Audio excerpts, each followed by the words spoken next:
I think it goes without saying, but this movie's ludicrous.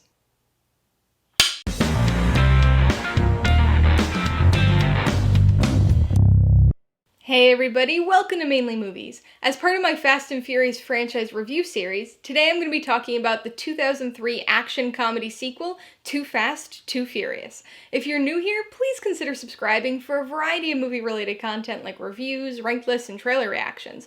All my reviews include a breakdown of the pros and cons, my rating, and some tailored film recommendations, so be sure to watch through to the end of this video for all that extra content. Too Fast, Too Furious stars Paul Walker, Tyrese Gibson, and Eva Mendes, and was directed by John Singleton. It tells the story of ex-cop and current street racer Brian O'Connor, played by Paul Walker, who teams up with a childhood friend of his in order to take down a Miami-based criminal exporter. It's easy to forget how haphazard the Fast and Furious franchise was at the beginning.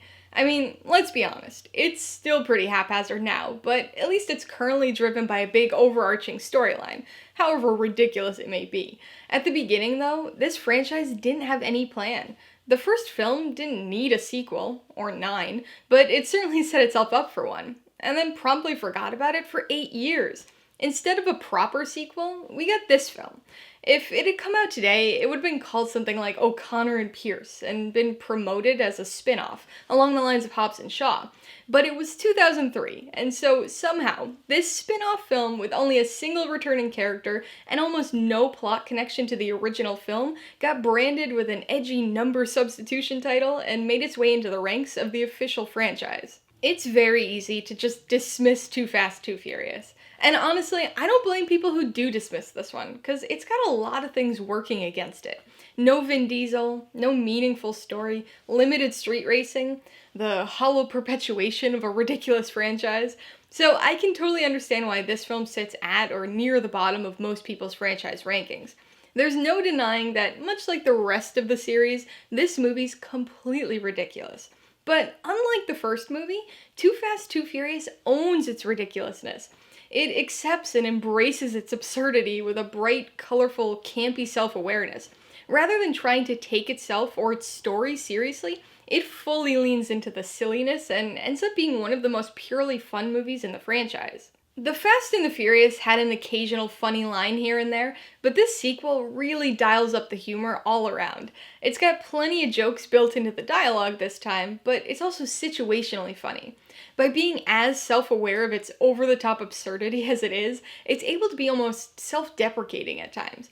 It gently pokes fun at itself, at its plot, and the car stunts, and its characters. Brian still has a little bit of awkward stiffness to him at times, but he's definitely a more relaxed character overall than he was in the last film. He's a bit more jokey here, but his primary comedic role in this film is as the straight man, 'cause we've got Roman Pierce. I know I apply this adjective to just about everything in this franchise, but Roman is such a ridiculous character. In just about any other movie, he would be the over-the-top, annoying comic relief, but it just works so well here. The friendship and chemistry between him and Brian's great, and Roman's just got such entertaining dialogue. Some of it is so dumb, but Tyrese Gibson delivers it with such joy and energy. You can really tell that he and Paul Walker had a fun time on set, and that fun's just infectious and comes through the screen. The characters and tone aren't the only things that separate this sequel from the original film. The plot is also quite a bit different. We've still got an undercover component to the story, but the focus is no longer on street racing. There are definitely still some car races and chases, but the film follows a much more typical action crime movie storyline. Brian's racing skills are simply tangentially related to the core plot rather than being the entire focus. And honestly, I kinda like that. Like I said in my review of the first film, I like this franchise despite not really being a car or racing person. So I found it kind of refreshing to have an alternative story in the sequel. From a purely story perspective, I actually find this one a bit more enjoyable and entertaining than the first. However, it doesn't have the same heart or deeper thematic components to it that the original does. And I realize that saying The Fast and the Furious is deep might sound like a joke, but I really mean it. So the plot's different, the tone's different, almost all of the characters are different. Is there anything that resembles the first movie? The racing. So I mentioned that there really isn't all that much street racing going on in this movie, and that is true.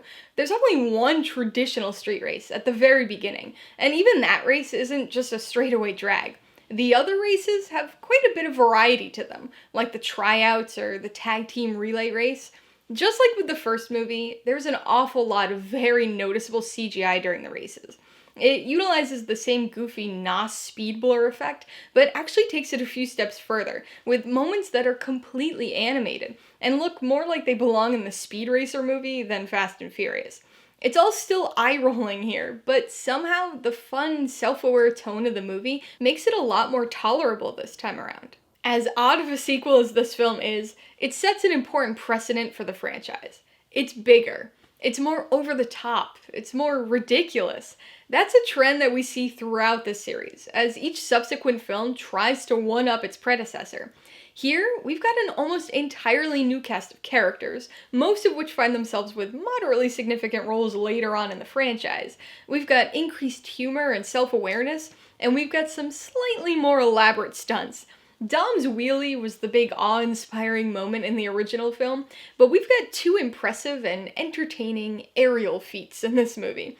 They, of course, pale in comparison to what comes later in the franchise, but to quote Roman, they do show us some real Dukes of Hazzard shit here. Alright, let's talk about the pros and cons. Pro number one is how fun this movie is. It's absurd, it's ridiculous, it's ludicrous, but it's so fun to watch. It doesn't take itself seriously at all, so we don't have to take it seriously either. The plot never feels overly consequential, so with the goofy array of characters and assortment of comedic moments, it's really easy to just sit back and enjoy this one. It's really dumb, but it's really fun, and it's probably the only movie in the franchise that puts that fun quality front and center. The second pro is the primary reason for the first pro, and that's Roman Pierce. This is a character that very easily could have been too much. He's so jokey and says and does the most random things. He's the type of character that I think really would have started to annoy me in just about any other movie, but he really works here. He offers this comedic counterbalance to Brian, which in turn helps to open up Brian a bit more as a character. Brian has great chemistry with both Roman and Dom, but there's definitely a lot more playful back and forth with Rome than the serious stone-faced Dom, which just lightens the tone of everything here. On the con side, I only have one major issue, which I'm sure sounds pretty crazy considering what this movie is, but most of the negatives of this film aren't exactly cons for me. The one that is, though, is reminiscent of the first movie, and that's the CGI. You can't pick on 20-year-old movies too much for CGI, considering how far the technology's come in that time, but it's mostly the cheesy ways it's used here. We've got that silly speed blur effect again, the CSI into the fuel injection system shots, and of course the simulated single-take pan and zoom effect moving among all the drivers in a race. The CGI might actually be worse here than in the first movie, mostly because it's just showcased more this time around. Luckily, the silly tone and self-awareness of the film help alleviate the issue a bit, because it feels like it's poking fun at itself and intentionally trying to be as ridiculous as possible. Before I give you my rating and recommendations, I want to remind you that if you're interested in buying Too Fast, Too Furious, or any of the other films I mentioned today, I do have affiliate links for all of them in the description below. I get a small commission from anything you buy using one of my links, so I'd really appreciate it if you use them if you're in the market for any of these movies. I'm gonna give Too Fast, Too Furious 3 out of 5 paws. It's not a great movie. It's probably not even really a good movie, but it's a fun one. It's more spin-off than sequel, and definitely doesn't have the self-serious gravitas of the original movie, but I always have a good time watching it. I would recommend Too Fast, Too Furious to anyone who wants a dumb, fun action comedy. Franchise purists might be frustrated by this one a bit, since it doesn't contribute much story-wise and doesn't pay off on the majority of its characters until the 5th film, but if you're just in the mood for a light, fun Fast and Furious movie, this might be the one for you. If you love Vin Diesel though, just know this is the only movie in the main series he doesn't make an appearance in, despite my shirt. If you liked Too Fast, Too Furious, I would recommend the first film in the franchise, The Fast and the Furious. You could probably get away with watching the sequel without having seen the first, since Brian's the only repeat character, but having that background information does enhance things a bit. If you enjoyed the newly introduced characters in the sequel, I'd suggest you check out Fast 5. That film sees the return of many of the big characters here, like Roman and Tej, and kind of acts as the movie that starts to bring the earlier spin-off sequels into the main fold of things. Speaking of spin-off sequels, if you liked how distinct and separate this film felt from the first, you might like The Fast and the Furious Tokyo Drift. At least at the time it was released, it had very, very little connection to the rest of the franchise.